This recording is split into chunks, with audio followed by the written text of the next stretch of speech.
Good morning, everyone. How's it going?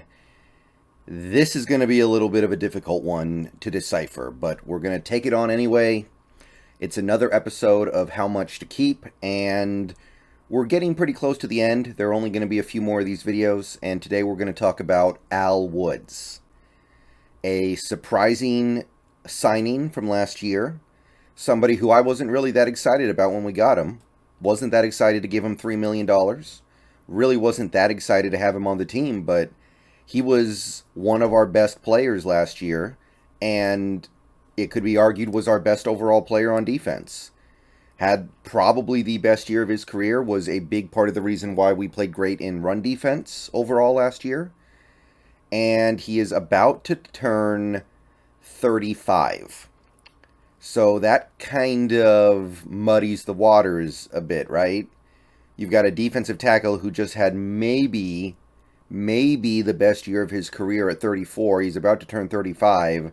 You got him on 1 year's $3 million last year. So if you want to keep him around, which seems to be the general consensus from the team, they want to bring him back. What is it going to take? How are you going to value what he did for you last year versus what he is in terms of a physical specimen about to turn 35 years old? So Al Woods, he's definitely a one tech. If you take a look at his career, QB pressure is not his game. He has 7 career sacks and he's been playing for over a decade. He took 2020 off because of the COVID stuff and came back to Seattle in 2021. And I don't know if it was the best year of his career, but it certainly felt like it was the best year of his career. PFF loved him. He actually had a sack and a half, which for him is fairly impressive. He had 50 tackles the first time in his career he had gotten to the 50 tackle marker. And overall, he was probably our most consistently good player on defense. PFF graded him over 75. For a lot of the season, they had him graded over 80, actually. It took some stuff that happened at the end of the season for him to even get knocked down from that.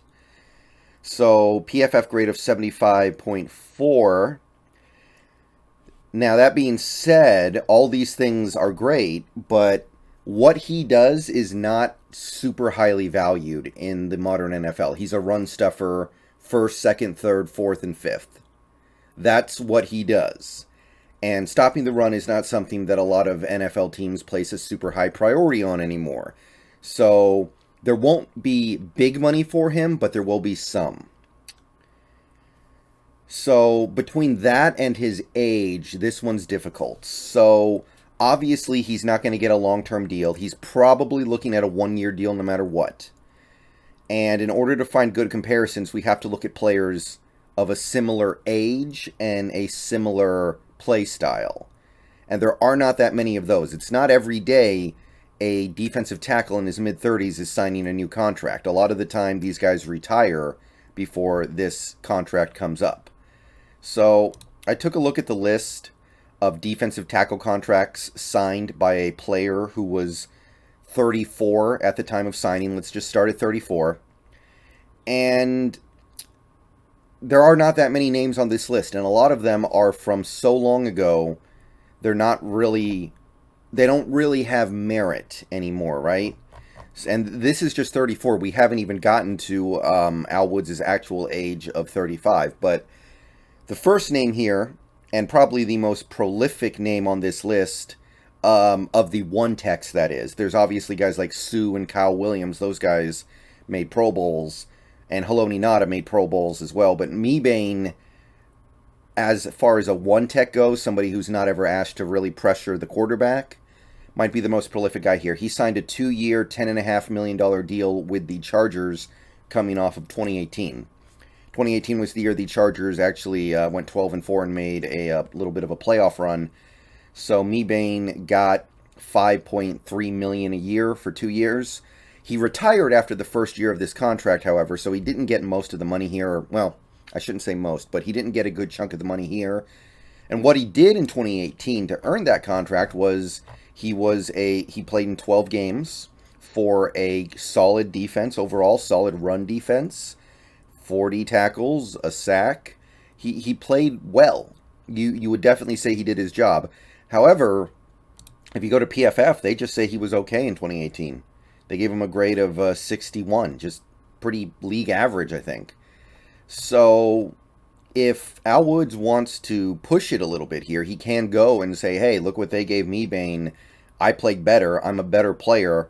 You got to pony up a little bit more. Now, again, I think that Al Woods is going to be stuck settling for a one-year deal in all likelihood, but he could point to somebody like a Brandon Mebane and say, hey, this was a few years ago. If anything, I should be getting more than Mebane. So not only are the comparisons thin, if you want to be objective on a straight value comp, it's actually, you could make a pretty good argument that Al Woods has earned himself like $6 million a year. So we're not off to a great start here in terms of trying to keep him around. Okay, let's keep going here. Let's take a look at a couple other names here. I didn't really see anybody else in the 35-year bracket, so let's go to a 35 now, and even fewer names than before, right? Pat Williams, forever ago. Ted Washington, even more forever ago.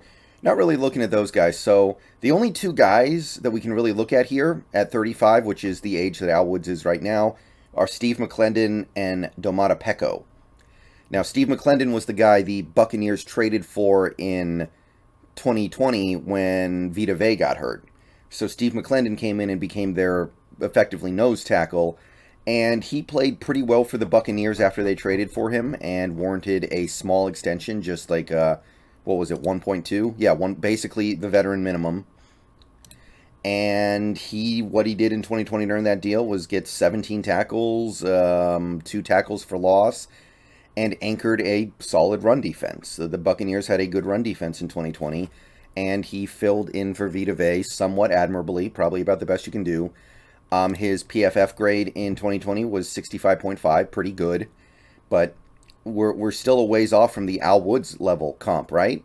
Like, you see what I'm saying? This is where things are hard, right? If you're just talking about player versus player, Al Woods is probably better than these guys at a similar age, but would he maybe go, I want to stay here? It's not really about the money for me anymore. I'm old. I just want to try to win. I don't want to go get paid a bunch of money in Jacksonville or something. I want to stay here.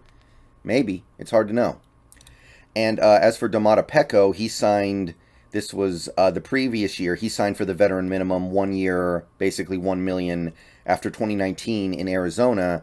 In 2019, he played for the Ravens. He only played in 7 games, 14 tackles. The Ravens were obviously really good in 2019. That was the 14-2 Ravens squad where Lamar won MVP, but he didn't do that much. I mean, he didn't play that much at all. He played 7 games, started 3 of them.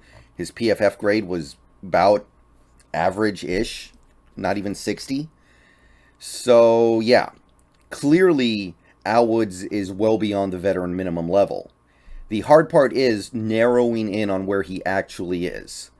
Because maybe he's not actually as valuable as Mebane, because Mebane was 34, whereas Al Woods is 35. It also needs to be remembered that Al Woods took 2020 off, which may have assisted in helping him play so well in 2021. I don't know. This one's hard. And to further complicate things, the free agency class for defensive tackles as of right now is not particularly good, especially specifically for one-techs. I'm not seeing a whole lot here, honestly. So maybe a guy like Al Woods gets more attention than he normally would. It's at least on the table. So you put it all together, you mix it all up. I'm going to say that Al Woods will ultimately end up going for 1 year, $4 million. Based off pure value, based off how he played last year, you could easily argue more. $5 million, maybe even $6 million. But he is 35. He did get knocked for steroids in 2019, which was the last time he was in the league before taking 2020 off. Maybe that works against him. That's at least possible. So I'm going to say 1 year, $4 million. Raise from 2021, but not a big one. Would I be willing to match that? Would I be willing to match 1 year, $4 million? It's hard because he's definitely worth it. He might even be worth $5 million. But I've already got a big investment into Puna Ford. So I can't be investing that much into another one tech because Puna to me is a purified one tech. And maybe you can make it work. Puna, 10 million against the cap, and then Al Woods like maybe 2 million with 2 million dead in a void year next year, something like that, or maybe 1 mil void years after the 1 year deal. Maybe you could make it work like that. But it also depends on what you do with Brian Monet, because Brian Monet is going to be dirt cheap. Brian Monet is going to be vet min. That might be more appealing than paying 4 million for a better player. Maybe you'd rather pay 1 million to a lesser player because the savings are worth it, because it's one tech, right? And if you're already dumping that much money into it with Puna, you got to think about how you're going to get a pass rush from your defensive tackles. Al Woods ain't doing it, not really anyway. Puna's, he's passable, I guess, but not really good. And Monet, he showed up and rushed the passer like twice last year out of 15 games or something. So I'm really torn on this one. I think I would be willing to do it if you're letting Monet go or you're putting Monet on the practice squad.